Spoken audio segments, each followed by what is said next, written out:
नमस्कार, मैं हूं अंकुर। आप देख रहे हैं सत्य हिंदी। एक नजर अब तक की सुर्खियों पर। असम में हुए निकाय चुनाव में बीजेपी और मुख्यमंत्री हिमंता बिस्वा शर्मा को बड़ा झटका लगा है। बोडोलैंड पीपुल्स फ्रंट यानी बीपीएफ ने 2025 के बोडोलैंड प्रादेशिक परिषद चुनावों में 40 में से 28 सीटें जीतकर भारी जीत हासिल की और अगली परिषद बनाने की अपनी उपस्थिति मजबूत कर ली। असम राज्य चुनाव आयोग के अनुसार प्रमोद बोरो के नेतृत्व वाली यूनाइटेड पीपल्स पार्टी लिबरल यानी यूपीपीएल ने 7 सीटें हासिल की, जबकि बीजेपी 5 सीटों पर ही सिमट गई। बीटीसी चुनाव के लिए मतगणना 26 सितंबर को कड़ी सुरक्षा के बीच हुई। इंदौर के शीतल माता मार्केट में मुस्लिम दुकानदारों और कर्मचारियों को जबरन हटाने का मामला सामने आया है। स्क्रॉल की रिपोर्ट के मुताबिक अरबाज शेख, जिन्होंने 12 साल पहले यहाँ सेल्स बॉय के रूप में काम शुरू किया था, अपनी दुकान चलाने लगे। हालांकि 22 सितंबर को उन्हें दुकान खाली करनी पड़ी, सारा स्टॉक घर ले जाना पड़ा और 5 कर्मचारियों को निकालना पड़ा।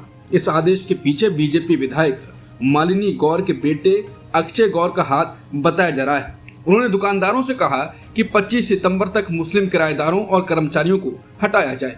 इससे करीब 40-50 मुस्लिम दुकानदारों और 100 कर्मचारियों की नौकरियां प्रभावित हुई हैं। हालांकि हिंदू और मुस्लिम दुकानदारों और कर्मचारियों ने राजबाड़ा में एकता दिखाते हुए विरोध प्रदर्शन किया। उन्होंने काले पोस्टर लिए और हिंदू मुस्लिम भाईचारे का संदेश दिया। सदा सुहागन नाम की दुकान के मालिक बलवंत सिंह राठौर ने कहा कि हिंदू मुस्लिम भाईचारा बना रहना चाहिए, हमें अपने पेट के लिए लड़ना है, जरूरत पड़ी तो कोर्ट भी जाएंगे। बीजेपी के राज्य अध्यक्ष दिलीप जायसवाल ने शुक्रवार को कहा कि आगामी बिहार विधानसभा चुनावों में एनडीए सरकार 2/3 बहुमत के साथ बनेगी। उन्होंने मीडिया से बातचीत में कहा, हम आगामी बिहार विधानसभा चुनावों में 2/3 बहुमत से सरकार बना रहे हैं। इसके अलावा उन्होंने बताया कि चुनाव की तैयारियों को लेकर केंद्रीय गृह मंत्री अमित शाह के साथ बैठक हुई, जिसमें ये चर्चा की गई कि चुनावों में कैसे प्रभावी ढंग से भाग लिया जाए। लोकसभा में विपक्ष के नेता राहुल गांधी 4 दक्षिण अमेरिकी देशों के दौरे पर हैं। इस दौरान वो राजनीतिक नेताओं, विश्वविद्यालय के छात्रों और व्यापार समुदाय के साथ संवाद करेंगे। कांग्रेस के मीडिया प्रमुख पवन खेड़ा ने कहा कि राहुल गांधी ब्राजील और कोलंबिया में छात्रों से मिलेंगे और देश के वरिष्ठ नेताओं तथा राष्ट्रपतियों के साथ बैठक करेंगे। उनका उद्देश्य लोकतांत्रिक और रणनीतिक रिश्तों को मजबूत करना है। इसके अलावा राहुल गांधी व्यापारियों से मुलाकात करेंगे ताकि भारत अपने व्यापार और साझेदारियों को विविधता देने के अवसर तलाश सके, खासकर अमेरिका द्वारा लगाए गए टैरिफ के बाद। कांग्रेस ने कहा कि यह दौरा ऐतिहासिक महत्व रखता है। बीजेपी के वरिष्ठ नेता मुरली मनोहर जोशी और पूर्व केंद्रीय मंत्री करण सिंह ने सुप्रीम कोर्ट के मुख्य न्यायाधीश BR गवई से अपील की है कि 4 धाम सड़क परियोजना पर 2021 के फैसले की दोबारा समीक्षा की जाए। उनका कहना है कि सड़क को 12 मीटर तक चौड़ा करने के कारण उत्तराखंड में बड़े पैमाने पर भूस्खलन और धंसाव क्षेत्र बढ़ गए हैं। दरअसल 2020 में सड़क परिवहन मंत्रालय के सर्कुलर के अनुसार सड़क चौड़ाई 12 मीटर तय की गई थी। अपीलकर्ताओं का कहना है कि इसे रद्द किया जाए और पहले प्रस्तावित लगभग 5.5 मीटर चौड़ाई अपनाई जाए। खासतौर पर उत्तरकाशी से गंगोत्री तक का इलाका बहुत संवेदनशील माना जा रहा है। इस अपील पर 57 मशहूर हस्तियों ने हस्ताक्षर किए हैं। पत्र में कहा गया है कि अगर ये फैसला नहीं बदला तो इसका असर तुरंत और अपूर्णीय होगा। बता दें 14 दिसंबर 2021 को सुप्रीम कोर्ट की एक बेंच, जिसकी अध्यक्षता जस्टिस DY चंद्रचूड़ ने की थी, उस बेंच ने केंद्र सरकार की 3 राष्ट्रीय राजमार्गों को चौड़ा करने की योजना को मंजूरी दी थी। उत्तर प्रदेश के बरेली शहर में शुक्रवार को स्थिति तनावपूर्ण हो गई। जुमे की नमाज के बाद बड़ी संख्या में लोग इस्लामिया ग्राउंड की ओर बढ़े। ये प्रदर्शन आई लव मोहम्मद पोस्टर लगाने वालों के खिलाफ कानपुर पुलिस की कार्रवाई के विरोध में किया जा रहा था। इत्तेहादे मिल्लत काउंसिल के अध्यक्ष मौलाना तौकीर रजा खान ने यह विरोध बुलाया था। कानपुर में 4 सितंबर को ईद मिलादुन्नबी के जुलूस में ऐसे पोस्टर लगे थे जिन पर पुलिस ने 24 लोगों के खिलाफ FIR दर्ज की थी। कुछ दक्षिणपंथी संगठनों ने इसे परंपरा से हटकर बताया था। हालांकि बरेली में पुलिस ने पहले ही इस प्रदर्शन की अनुमति देने से इनकार किया था। जुमे की नमाज के बाद कुछ लोग इस्लामिया ग्राउंड की तरफ बढ़े। पुलिस का कहना है कि कुछ लोगों ने पथराव किया और भड़काऊ नारे लगाए। स्थिति संभालने के लिए पुलिस ने हल्का लाठीचार्ज किया। वीडियो और CCTV फुटेज से उपद्रवियों की पहचान की जा रही है और भारी पुलिस बल और पैरामिलिट्री फोर्स तैनात की गई है। पर्यावरण कार्यकर्ता और लद्दाख को राज्य का दर्जा व 6ठी अनुसूची के अधिकार दिलाने की मुहिम चला रहे सोनम वांगचुक को शुक्रवार को लेह पुलिस ने NSA के तहत गिरफ्तार कर लिया। उनकी पत्नी के मुताबिक उन्हें जोधपुर की जेल ले जाया गया है। ये कार्रवाई उस हिंसक घटना के कुछ दिन बाद हुई जो बुधवार को लेह में प्रदर्शन के दौरान हुई थी। इस झड़प में पुलिस फायरिंग से 4 लोगों की मौत हो गई थी। गिरफ्तारी से एक दिन पहले केंद्र सरकार ने उनके NGO students educational and cultural movement of Ladakh का FCRA लाइसेंस रद्द कर दिया था। इसी के साथ CBI ने उनके दूसरे संस्थान Himalayan institute of alternatives Ladakh के खिलाफ भी जांच शुरू की है। शुक्रवार को वांगचुक को प्रेस कॉन्फ्रेंस में ऑनलाइन शामिल होना था, लेकिन पुलिस ने उन्हें उससे पहले ही उठा लिया। संयुक्त राष्ट्र महासभा में पाकिस्तान के PM शहबाज शरीफ के भाषण पर भारत ने कड़ा विरोध जताया। पाकिस्तान पर आतंकवाद को बढ़ावा देने और झूठ फैलाने का आरोप लगाया है। भारत के स्थायी मिशन के प्रथम सचिव पेटल गहलोत ने राइट ऑफ रिप्लाई का इस्तेमाल करते हुए कहा कि आज सुबह पाकिस्तान के PM ने जो ड्रामा किया उसमें उन्होंने एक बार फिर आतंकवाद का मंडन किया, जो उनकी विदेश नीति का मुख्य हिस्सा है। लेकिन कितनी भी नाटकबाजी कर लें, सच नहीं छुपाया जा सकता है। बता दें, शहबाज शरीफ ने अपने भाषण में ऑपरेशन सिंदूर का जिक्र किया और दावा किया कि मई में हुए 4 दिन के संघर्ष में भारत के 7 लड़ाकू विमान क्षतिग्रस्त हुए। भारत ने उनके इस बयान को पूरी तरह झूठा और भ्रामक बताया। संयुक्त राष्ट्र महासभा में भारत ने पाकिस्तान के दावों पर कड़ा जवाब दिया।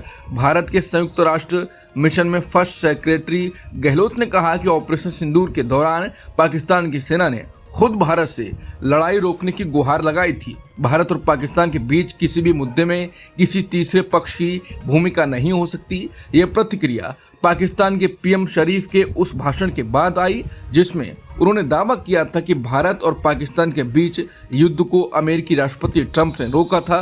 साथ ही उन्होंने ट्रंप को नोबेल शांति पुरस्कार के लिए नामित करने की बात भी कही।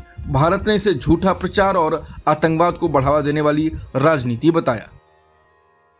संयुक्त राष्ट्र महासभा के 80वें सत्र की सामान्य बहस में पाकिस्तान की PM शहबाज शरीफ ने इंडस वाटर ट्रीटी यानी सिंधु जल संधि का मुद्दा उठाया। उन्होंने भारत पर संधि के प्रावधानों का उल्लंघन करने का आरोप लगाया। शहबाज शरीफ ने कहा कि भारत की एक तरफा और गैरकानूनी कोशिश इंडस वाटर ट्रीटी को रोकना अंतर्राष्ट्रीय कानूनों और संधि की शर्तों के खिलाफ है। पाकिस्तान अपने लोगों के जल अधिकार की रक्षा करेगा। इस संधि का उल्लंघन हमारे लिए युद्ध की कार्रवाई जैसा है। इजरायल के PM बेंजामिन नेतन्याहू ने शुक्रवार को संयुक्त राष्ट्र महासभा में 45 मिनट का भाषण दिया। दुनिया भर में बढ़ते विरोध और आलोचनाओं के बावजूद उन्होंने हमास के खिलाफ अभियान जारी रखने का ऐलान किया। नेतन्याहू ने कहा कि हमें गजा में हमास के खिलाफ काम खत्म करना ही होगा। कई पश्चिमी नेता दबाव में झुक सकते हैं, लेकिन इजरायल नहीं झुकेगा। उन्होंने दावा किया कि उनके भाषण का एक हिस्सा गजा में इजरायली सैन्य लाउड स्पीकर के माध्यम से भी प्रसारित किया जा रहा है। ये बयान उस समय आया जब अमेरिकी राष्ट्रपति ट्रंप ने दावा किया था कि वो युद्ध विराम पर एक समझौता करा चुके हैं। जैसे ही नेतन्याहू ने अपना भाषण जारी रखा, कई देशों के प्रतिनिधि UNGA हॉल से बाहर चले गए विरोध जताने के लिए। बिहार विधानसभा चुनावों पर अब लोकपोल ने सर्वे किया है। लोकपोल के सर्वे के मुताबिक मुकाबला टक्कर का है, लेकिन महागठबंधन सरकार की ओर है। सर्वे के मुताबिक NDA को 105 से 114 सीटें मिल सकती हैं और महागठबंधन को 118 से 126 सीटें मिलने का अनुमान है और बाकियों को 2 से 5 सीटें मिल सकती हैं।